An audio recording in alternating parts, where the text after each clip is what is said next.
My name's Duddits, I do builds and stuff. Today I want to show you a combo that is absolutely fantastic, really good, and it makes a dead man's tail. Yes, you heard it right, dead man's tail in PvE, very solid. Of course, obviously, we're going to be featuring the dead man's tail, but specifically the cranial spike and facet of command, how we can keep this cranial spike going with facet of command. If you just take a look at that bottom ammo, my ammo is just going to keep refilling all the time. 3 all the way up to 14. This enables us to keep the cranial spike going all of the time. And low-key, this actually slaps in endgame content. Dead man's tail feels absolutely brilliant, and this combo keeps your max damage up all the time. So we'll start off with a dead man's tail. It's an exotic scout rifle, Tex Mechanica, cowboy style, hip firing specialist. You've got subsistence on there, well that's what I've got on mine. I must admit I want to go recraft this one. I'm going to put Vorpal on it after this video finishes, but I put subsistence on there, that's the one I had, but I am going to put Vorpal on there, that's your ideal one. It's also got the catalyst on there, removes hip fire accuracy penalties while increased rate of fire, and it also gives the exotic trait on this scout rifle, the cranial spike. Hip firing deals increased damage. Now cranial spike, it says 30%, but it's actually 28% when I tested it. But look what you do with this. So basically, you're just going to get a freezy turret down, and you're going to hip fire, and you're going to build that cranial spike up, all the way up to 28% or 30%. That's what it says in the compendium. But you'll see there, it's just constantly going all of the time, constantly reloading that cranial spike. This is via the fragment, facet of command on prismatic. What it does, freezing or suppressing a target, reloads your equipped weapons and increases weapon stability. The reloading is the main perk of this.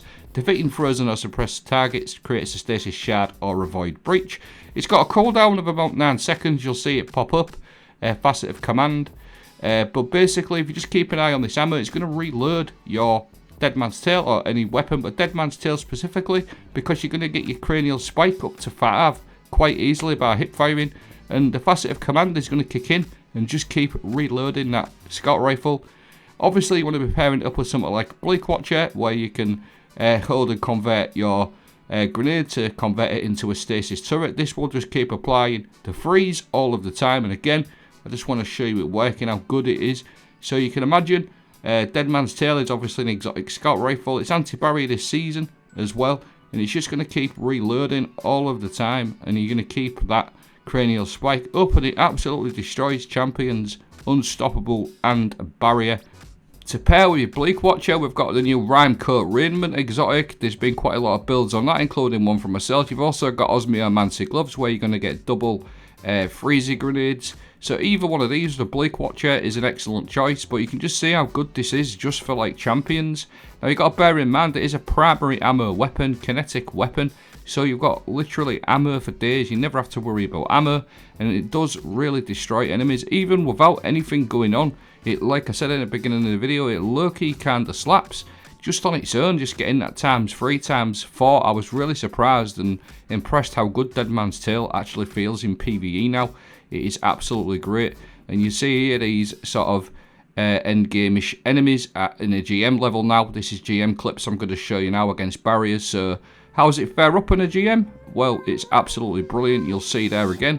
I'm going to get that cranial spike going, and it's just going to keep reloading all the way up to 14. That's going to give me another 14 shots at ×5 cranial spike. Just infinitely reloading, and it's so easy to do. The other thing I want to mention to you as well, with regards to Bleak Watcher and whichever exotic you want to pair with, you're actually covered with all champions if you think about it, because you've got anti-barrier scout this season. Your freezy turrets will cause unstop and overload. So with Dead Man's and Bleak Watcher, you're covered for all 3 champions, which is absolutely great. And again, even at a distance, that hip fire is very noticeable. And just being able to destroy these champions and mages at a long distance very easily. You can also put like a grenade launcher on there as well for the weakening this season for an extra 15%. And like I said, all these clips that you've seen, I had subsistence on here. I didn't even have Vorpal on this, so if you've got your Vorpal rolls, it's going to be 20% even better off with Vorpal on a primary ammo weapon, don't forget. And it's just a really nice combo. I really wanted to show you this. It's something I've dabbled with at the beginning of the season, and then the fragment got nerfed, so it put me off a little bit. But with Dead Man's Tail, just being able to keep that cranial spike going up all of the time, it is absolutely viable, and it's really strong. I hope you found this helpful. Thanks for watching. Have a great day.